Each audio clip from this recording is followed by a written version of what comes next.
Et Shalom Akem. Je commence en donnant tout honneur, toute gloire à Yahweh, Bahashem, Yahweh Shai, Bahashem Kodash. Double honneur et respect aux apôtres de Great Millstone qui nous ont appris cette vérité et Shalom aux élus. Ok, commençons au livre de Job, chapitre 37, ok, qui porte sur la terrifiante voix de Yahweh Bahashem Yahweh Shai, ok, le tonnerre, l'éclair. Alright? Job 37 et 1. Mon cœur est tout tremblant, il bondit hors de sa place. Écoutez, écoutez le frémissement de sa voix, le grondement qui sort de sa bouche. Il le fait rouler dans toute l'étendue des cieux, et son éclair brille jusqu'aux extrémités de la terre. Puis éclate un gémissement, il tonne de sa voix majestueuse. Il ne retient plus l'éclair dès que sa voix retentit. Right? La voix de Yahweh Shai, c'est le tonnerre, et avec cela vient l'éclair. Okay? Une, une lumière puissante, okay, qui éclaire le monde entier. Okay? Right? So, la voix de Yahweh Shai est terrifiante, elle est majestueuse, okay? Parce que Yahweh est un grand roi, son fils aussi. Okay? Alright? Verset 5, Dieu tonne avec sa voix d'une manière merveilleuse, il fait de grandes choses que nous ne comprenons pas. Alright? Donc lorsque le Seigneur parle, ça terrifie le peuple. Okay? La voix de Yahweh Shai est un tonnerre terrifiant. Okay?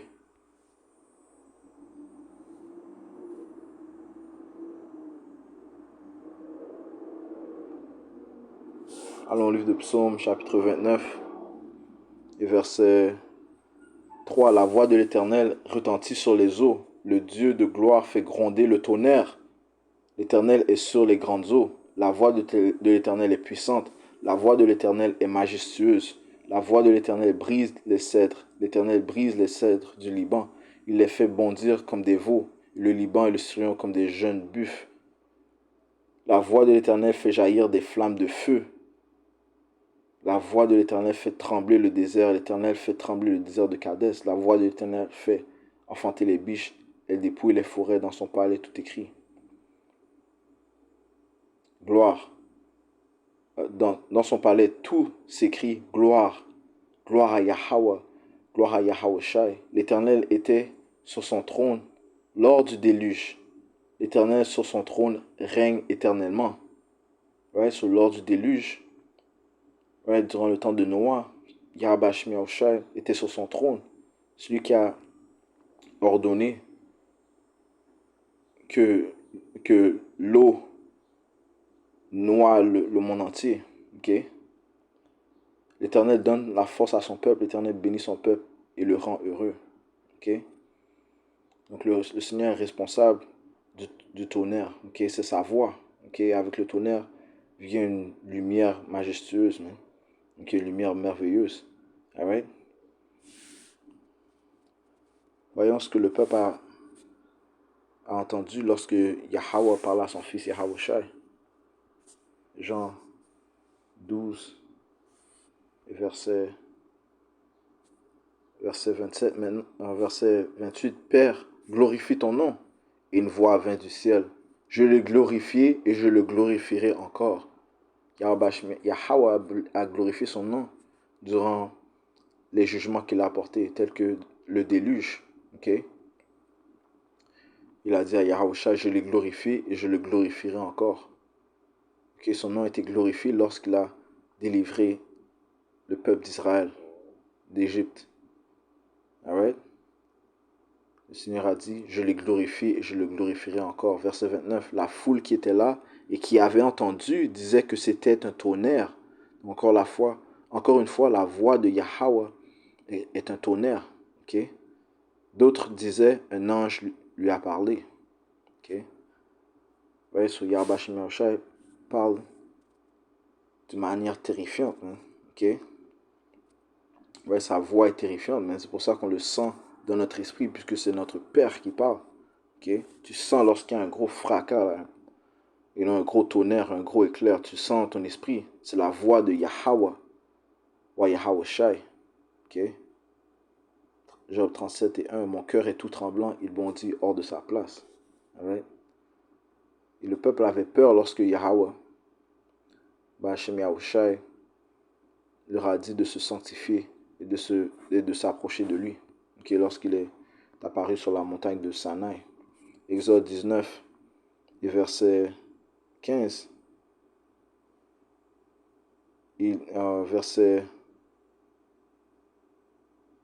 Verset 14. Moïse descendit de la montagne vers le peuple. Il sanctifia le peuple et ils lavèrent leurs vêtements. Et il dit au peuple, soyez prêts dans 3 jours, ne vous approchez d'aucune femme. Right? Parce qu'il s'apprêtait à voir la gloire de Yahweh Shemiyosha. Donc il fallait qu'il reste propre. Okay? Il reste pur. Verset 15. Il dit au peuple, soyez prêts dans 3 jours, ne vous approchez d'aucune femme. Le 3e jour, au matin, il y eut des tonnerres, des éclairs et une épaisse nuée sur la montagne. Le son de la trompette retentit fortement et tout le peuple qui était dans le camp fut saisi d'épouvante. Alright. Moïse fit sortir le peuple du camp, la nation d'Israël, à la rencontre de Yahweh, Hashem Yahushai, et ils se placèrent au bas de la montagne. La montagne de Sinaï était tout en fumée parce que l'Éternel y était descendu au milieu du feu. Cette fumée s'élevait comme la fumée d'une fournaise et toute la montagne tremblait avec violence. Le son de la trompette retentissait de plus en plus fortement. Plus en plus fortement, Moïse parlait et Yahweh Hashem Yahushai lui répondait à haute voix. Okay? Par des éclairs terrifiants. Ok? Wow. Chapitre 20, Exode 20 et verset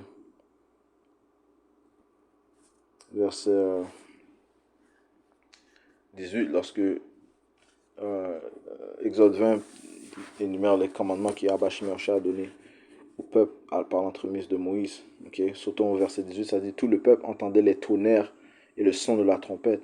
Il voyait les flammes de la montagne fumante. À ce spectacle, le peuple tremblait et se tenait dans l'éloignement. Ils dirent à Moïse, parle-nous toi-même et nous écouterons, mais que Yahweh Hashem Yahushai ne nous parle point, de peur que nous ne mourions. Wow. Wow. Ok. Wow. Tu vois, notre pouvoir, Yahweh Hashem Yahushai, Yahweh Yahushai, sont terrifiants. Ok.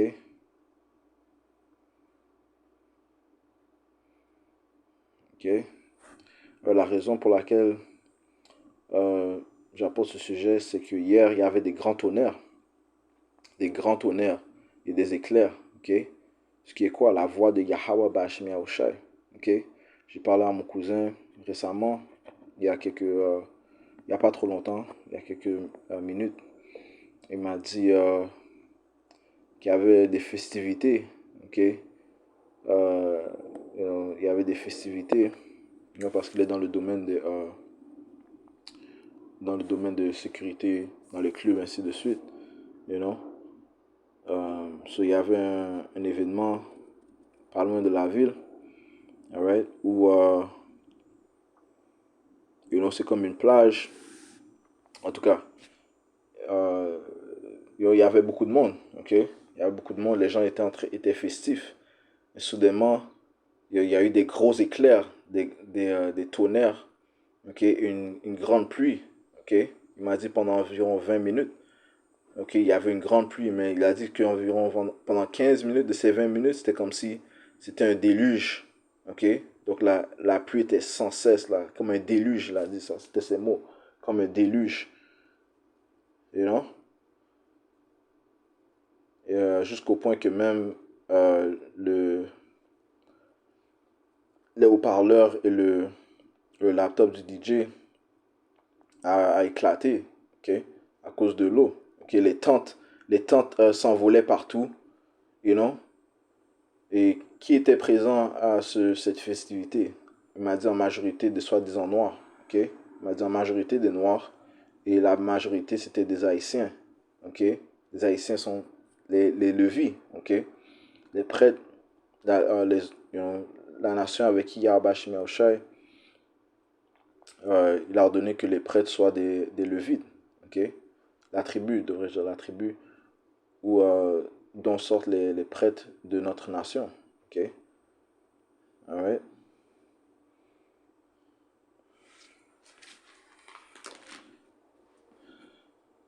Alright? So, hey, Yahweh Shemi Shai est très furieux, man. Ok? Le Seigneur est très furieux contre notre peuple, man. Alright? Et un grand jugement va s'apprêter à venir. Ceci ne sont que des signes que Yahweh Shemi Shai apporte, man. Ouais, les tentes étaient en train de voler partout, c'est ce qu'il m'a dit. Il y avait un genre, comme si c'était un déluge pendant 15 minutes. Donc la pluie était sans cesse, man. Ok? Le livre de Malachie, chapitre 2, verset 1. Maintenant à vous, cet ordre sacrificateur, si vous n'écoutez pas, si vous ne prenez pas à cœur de donner gloire à mon nom, dit l'Éternel des armées, j'enverrai parmi vous la malédiction et je maudirai vos bénédictions. Oui, je les maudirai parce que vous ne l'avez pas à cœur.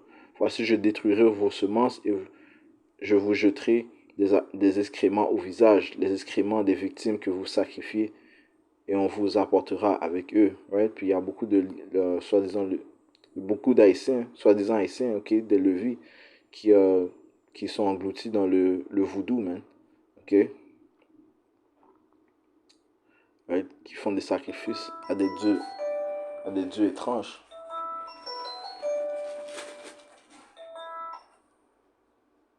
Alors? Yeah, je te rappelle, ok? Je te rappelle. C'est là qu'il y a. Right? Ça dit ici. Verset 4, vous saurez alors que je vous ai adressé cet ordre, afin que mon alliance avec Lévi subsiste, dit l'Éternel des armées. Mon alliance avec lui était une alliance de vie et de paix, ce que je lui accordai pour qu'il me craignît. Il a eu pour moi de la crainte, il a tremblé devant mon nom. Right? Donc, et les Lévites d'autrefois étaient très loyaux envers Yahweh Shemi Shai. Moïse était un Lévi, Aaron était un Lévi. Phineas, celui qui a démontré un grand zèle envers Yahweh Shemi Shai, était un Lévi. Un Lévi. Ouais? Et Lévi, dans l'ancien hébreu, signifie loya. Ok, loya, qui veut dire join unto me, joint à moi. Ok.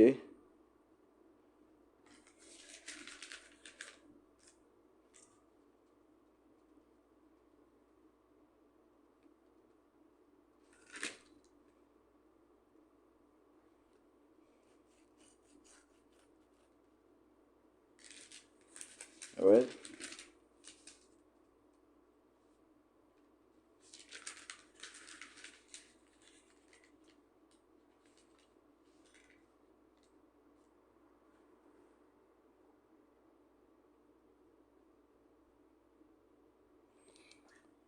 Euh, je vais prendre le livre de Nombre, chapitre 25. Ok, une démonstration du zèle de la zèle de Phineas.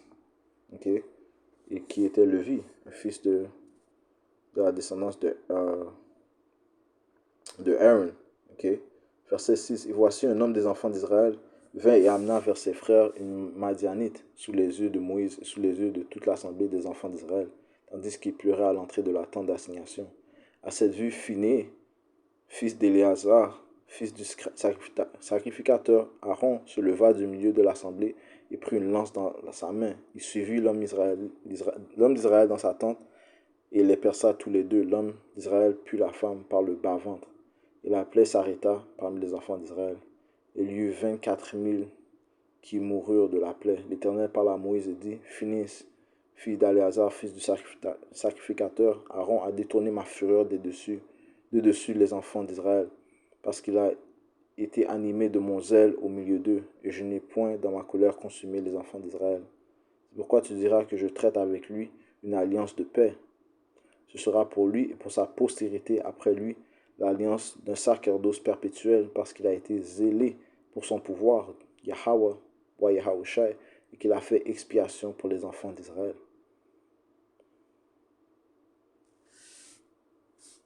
Ok.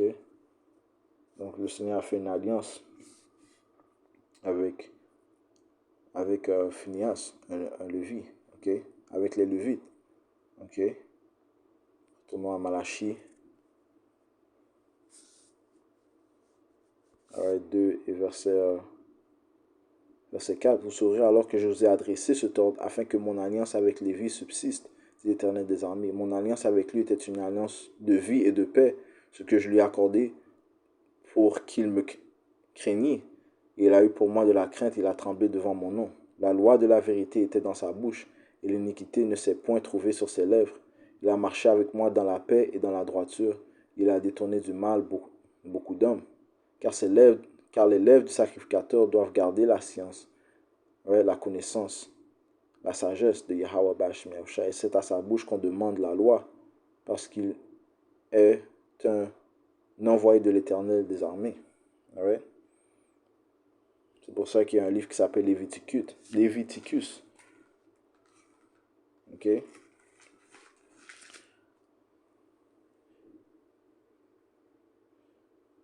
Et qu'est-ce que Léviticus veut dire? Ça dit euh, ce qui concerne les Lévites. Ok. Parce que c'est vers les Lévites que les prêtres qu'on qu'on faisait, qu'on faisait des sacrifices, par les prêtres de Yahweh Shem Yahushai, les Lévites, qu'on faisait des sacrifices. Ok, tu devais aller voir le prêtre pour faire des sacrifices. Ok. Ainsi que la loi. Ok. Les, les, euh, les Lévites avaient la plus grande connaissance de la loi. Ok. Parce qu'ils étaient constamment dans le temple de Yahweh Shem Yahushai. Ok. Euh, Ça dit ici, verset 7, car les lèvres du sacrificateur doivent garder la science, et c'est à sa bouche qu'on demande la loi, parce qu'il est un envoyé de l'Éternel des armées. Et vous êtes écartés de la voie, vous avez fait de la loi une occasion de chute pour plusieurs, vous avez violé l'alliance de Lévi, dit l'Éternel des armées. Et moi je vous rendrai méprisable et vil aux yeux de tout le peuple, parce que vous n'avez pas gardé mes voies, et que vous avez égard à l'apparence des personnes quand vous interprétez la loi.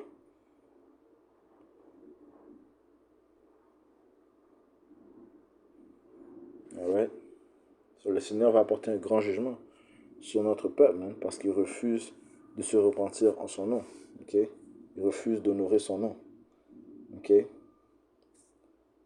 Livre d'Ézéchiel, chapitre 9, et verset 4, ça dit ici, l'Éternel lui dit, passe au milieu de la ville, au milieu de Jérusalem, parlant des Israélites. Okay? Jérusalem est un peuple avant d'être un territoire. Et fais une marque sur le front des hommes qui soupirent et qui gémissent à cause de toutes les abominations qui s'y commettent. Et à mes oreilles, il dit aux autres, passez après lui dans la ville et frappez. Right? Donc il a ordonné à un ange de marquer de mettre une marque d'exemption sur ceux qui se sont convertis, ceux qui sont couverts par le sang de Yahweh Shem Yahushai, okay? Ceux qui gémissent pour les abominations qui se produisent, okay, dans cette société. Okay? Mais à d'autres anges, il a dit, passez après lui dans la ville et frappez, que votre œil soit sans pitié, n'ayez point de miséricorde.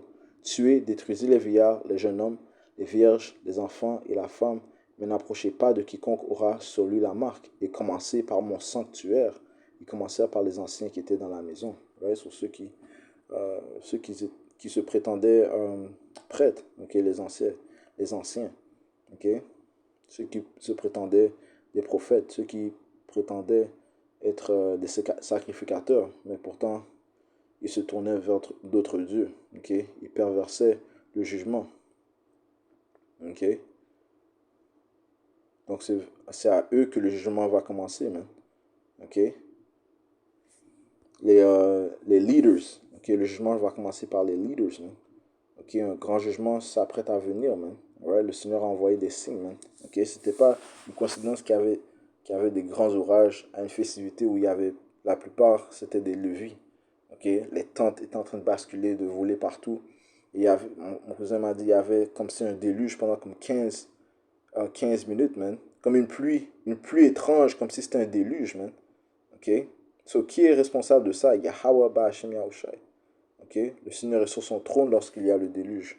Comme le dit le livre de Psaume, le 29e chapitre. Alright? Le livre de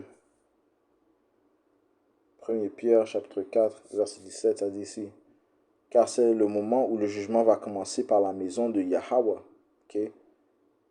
Ba'ashem Yahushai. Ouais, ceux qui savent, qui sont israélites.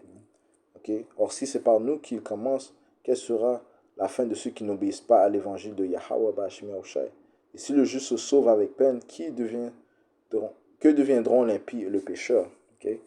So, le Seigneur va commencer par son peuple et par la suite va visiter les nations étranges. Ok? Alright? Le Seigneur a parlé lorsqu'il a envoyé son tonnerre hier, man. Ok? Lorsqu'il a envoyé ses éclairs, lorsqu'il a envoyé ses pluies. Alright? Il va venir un temps où est-ce que les gens vont chercher des réponses, man. Ok? Jérémie 15, et verset 1, l'Éternel me dit, quand Moïse et Samuel se présenteraient devant moi, je ne serai pas favorable à ce peuple. Chasse-le loin de ma face, qu'il s'en aille. Et s'ils te disent, où irons-nous? Tu leur répondras, ainsi par l'Éternel. À la mort, ceux qui sont pour la mort, à l'épée, ceux qui sont pour l'épée, à la famine, ceux qui sont pour la famine, à la captivité, ceux qui sont pour la captivité. J'enverrai contre eux 4 espèces de fléaux, dit l'Éternel, l'épée pour les tuer, les chiens pour les traîner, les oiseaux du ciel et les bêtes de la terre pour les dévorer et les détruire. Okay? So, le Seigneur va grandement juger le peuple d'Israël. Okay? Et qui est l'épée que le Seigneur va relâcher contre le peuple d'Israël? Nul autre que son épée de châtiment, les Édomites, les soi-disant en blanc. Le Seigneur va les laisser se défouler contre le peuple d'Israël. Okay? Ézéchiel 21 et 9, Fils de l'homme, prophétise et dit, ainsi par l'Éternel, dis, l'épée, elle est aiguisée, elle est polie. C'est pour massacrer qu'elle est aiguisée, c'est pour étinceler qu'elle est polie. Nous réjouirons, nous réjou, nous réjouirons-nous, le sceptre de mon fils méprise tout bois. Okay? Sommes-nous dans le temps de réjouir, de faire la festivité, sachant le temps où nous sommes, okay? Où il y a des paroles d'armes nucléaires, des dialogues, des rumeurs d'armes nucléaires qui s'apprêtent à se lancer, des rumeurs de Troisième Guerre mondiale, des rumeurs de nouvelle ordre mondiale que Issa Edom, le soi-disant blanc, tente d'apporter par la voie de la marque de la bête, okay, la puce électronique, okay, mentionné dans le livre de Apocalypse, le 13e chapitre, le 15e verset, jusqu'à 18. Alright? Sommes-nous dans le temps de nous réjouir? Okay? La réponse est non, man. Okay? Verset 11. On l'a donné à polir pour que la main la saisisse. Elle est aiguisée, l'épée, elle est polie pour armer la main de celui qui massacre. Qui massacre? Le soi-disant en blanc. Issa, Edom. Ouais, sa vraie nationalité. C'est lui qui massacre et c'est lui que le Seigneur va laisser massacrer. Le peuple d'Israël. Okay? 2 tiers du peuple d'Israël vont périr. Okay? En Amérique. Okay? Mais, hey, même ici, le Seigneur va laisser ces diables se défouler. Ok? Alright? So, et ceci n'est que le jugement de Yahweh Bashim Yahushai. Ok? À cause de la rébellion de son peuple. Ok? Le Seigneur envoie des signes. Il faut écouter ces signes. Alright? Et je vais conclure en donnant tout honneur, toute gloire à Yahweh, Bashim Yahushai, Bashim Bacharakudash. Double honneur et respect aux apôtres de Great Millstone. Shalom aux élus.